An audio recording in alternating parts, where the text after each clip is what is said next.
मानव अधिकार एवं सामाजिक न्याय आयोग के माननीय राष्ट्रीय अध्यक्ष एवं दिल्ली सरकार PAC मेंबर श्री रविंद्र सिंह तोमर जी ने सर्किट हाउस ग्वालियर में आमजन से मुलाकात कर उनकी समस्याएं सुनी। श्री तोमर ने सभी की समस्याएं बड़े ध्यानपूर्वक सुनी एवं उनके तुरंत निवारण हेतु संबंधित अधिकारियों को निर्देश दिए। श्री तोमर का सर्किट हाउस में कार्यकर्ताओं एवं पदाधिकारी द्वारा जोरदार एवं भावपूर्ण स्वागत वंदन अभिनंदन किया। श्री तोमर ग्वालियर में मानव अधिकार जागरूकता महारैली में नेतृत्वकर्ता एवं मुख्य अतिथि के तौर पर पधारे हुए थे। और आपको सभी आप डायरेक्ट अपने इनको बताना देश के जो देख रहे हैं और ये उसको हल करेंगे। इनसे नहीं होगा तो ये मुझे बताए उसका भी अकेले में चले जाना कि आप ले चले जाओ मैं ये मैं वो अकेले नहीं जाना, आप अपने नेतृत्व में जाना जो आपके और दूसरी बात जो है ना, इसके बाद आप लोग जागरूकता करो अपने अपने मोहल्ले में। 15-20 दिन बाद मैं आ रहा हूँ तो जो सक्रिय कार्यकर्ता होंगे सक्रिय कार्यकर्ता की फोटो शासन के पास जाती है।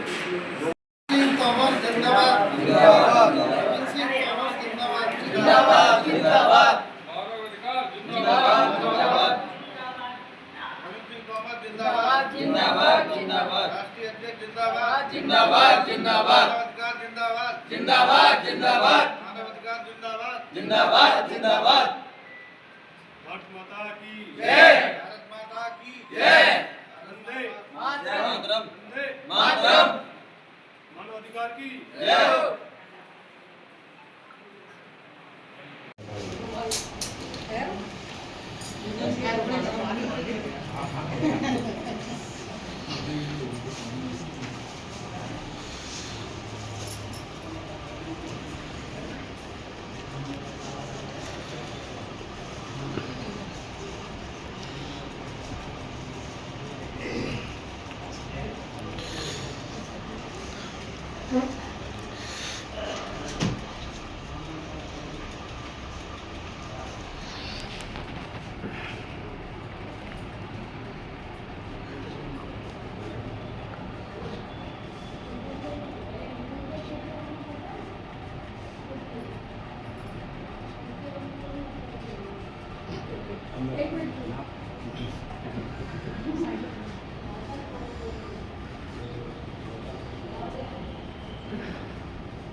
रविंद्र सिंह तोमर जिंदाबाद, जिंदाबाद, जिंदाबाद।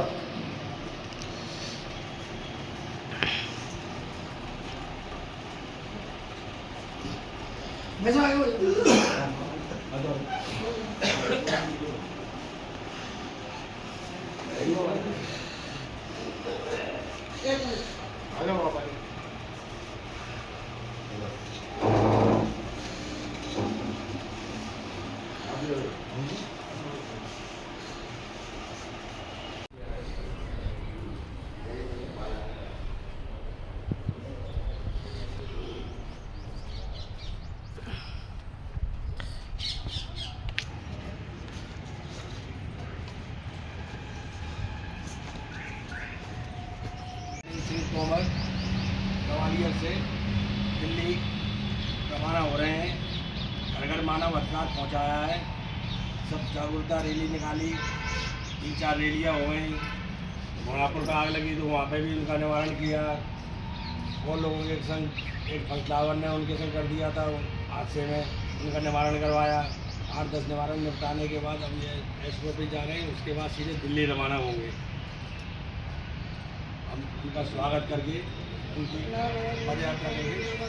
रविंद्र सिंह तोमर जिंदाबाद, जिंदाबाद, रविंद्र सिंह तोमर जिंदाबाद, जिंदाबाद, रविंद्र सिंह तोमर जिंदाबाद, जिंदाबाद, जिंदाबाद। घर घर मानव अधिकार पहुंचाया जा रहा है माननीय रविंद्र सिंह तोमर के द्वारा।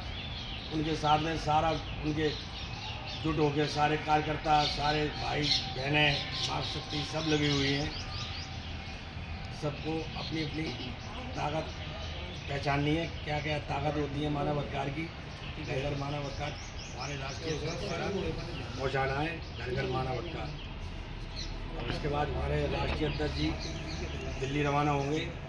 अभी एसपी ऑफिस जा रहे हैं, जो चर्चा हुई हमारे राष्ट्रीय अध्यक्ष जी की, उसके बाद सीधे वहाँ से दिल्ली रवाना होंगे।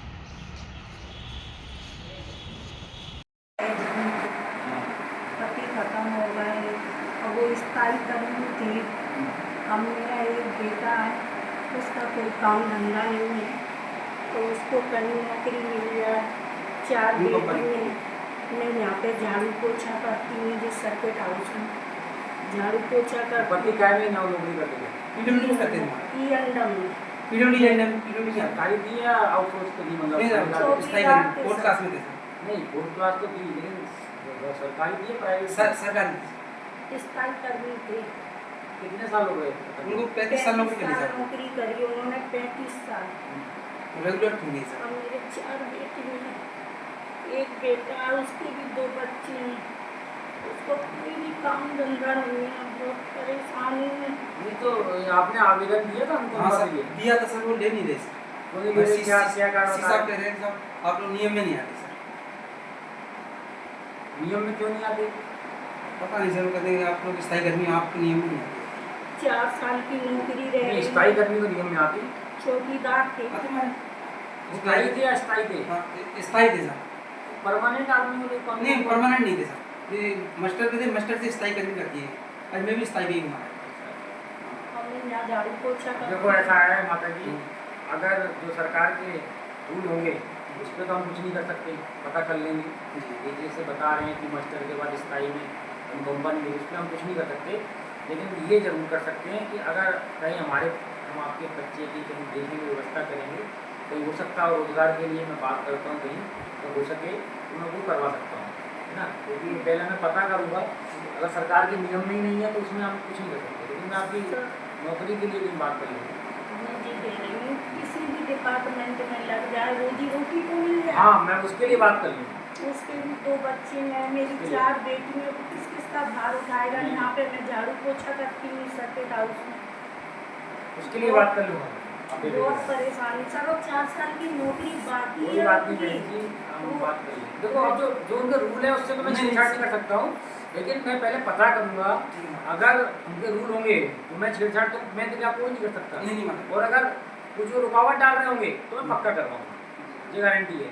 सर अभी रिटायर नहीं कोई देते तो- सर, 6 दिन तो खत्म हो गए, रिटायर नहीं देते सर। आ जाओ। कोई बात नहीं, मैं रिटायर की बात नहीं है।